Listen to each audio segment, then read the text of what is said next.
Bismillahirrahmanirrahim. Assalamualaikum warahmatullahi wabarakatuh. Wassalam.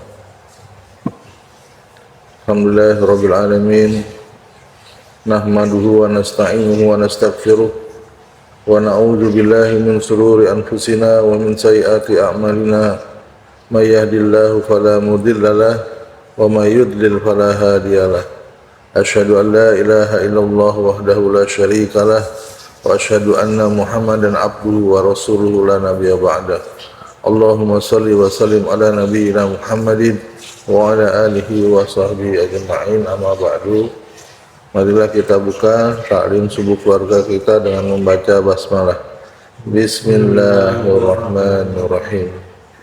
Melanjutkan pembahasan yang lalu terkait dengan syarat diterimanya amal, bahwa untuk amal kita, amal soleh kita diterima oleh Allah Subhanahu wa Ta'ala, terdapat dua syarat yang harus dipenuhi. Yang pertama adalah ikhlas, dan sudah disampaikan pada pertemuan taklim subuh keluarga yang lalu. Insya Allah pada subuh pagi ini akan disampaikan syarat yang kedua, yaitu mengikuti tuntunan Rasulullah Shallallahu Alaihi Wasallam, atau dalam bahasa Arabnya ittiba'ur rasul, mengikuti tuntunan Rasulullah SAW.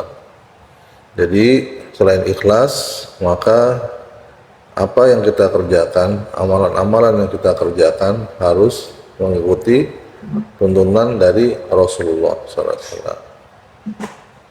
Contohnya orang yang sholat misalnya,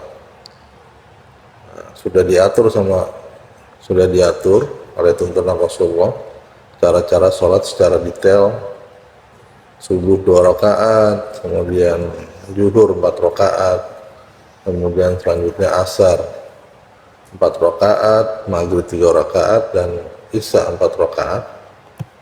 Itu tuntunan Rasulullah. Jadi kita tidak boleh mengubah, misalkan pagi-pagi bangun subuh terus segar, kita ubah supaya ibadah kita lebih baik, misalkan dalam pemikiran kita ubah jadi 4 rakaat. Karena apa? Karena bangun pagi subuh itu badan kita segar, itu tidak akan diterima oleh Allah Subhanahu wa Ta'ala. Jadi harus mengikuti Rasul. Ketika sudah ditetapkan sholat subuh 2 rakaat, ya kita harus ikut dengan 2 rakaat.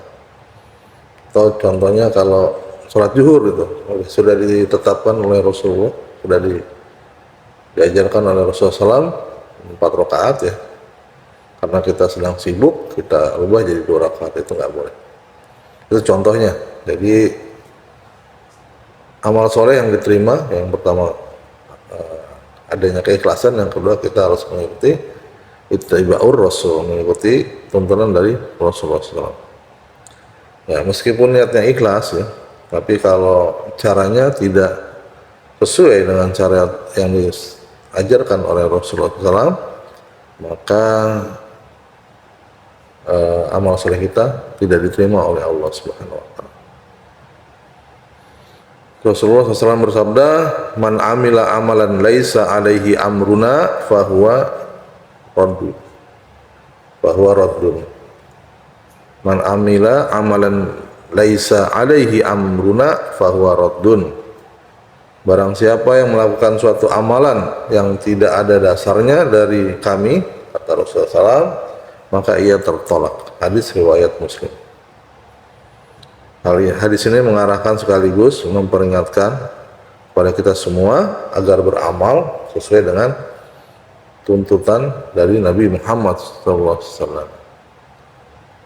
Dalam sebuah kesempatan, Sufyan Ats-Tsauri, salah seorang ulama generasi salaf, pernah berkata, tidak akan diterima suatu perkataan kecuali dengan perkataan-perbuatan, dan niat tidak akan tegak kecuali dengan menyesuaikannya dengan petunjuk Rasulullah SAW.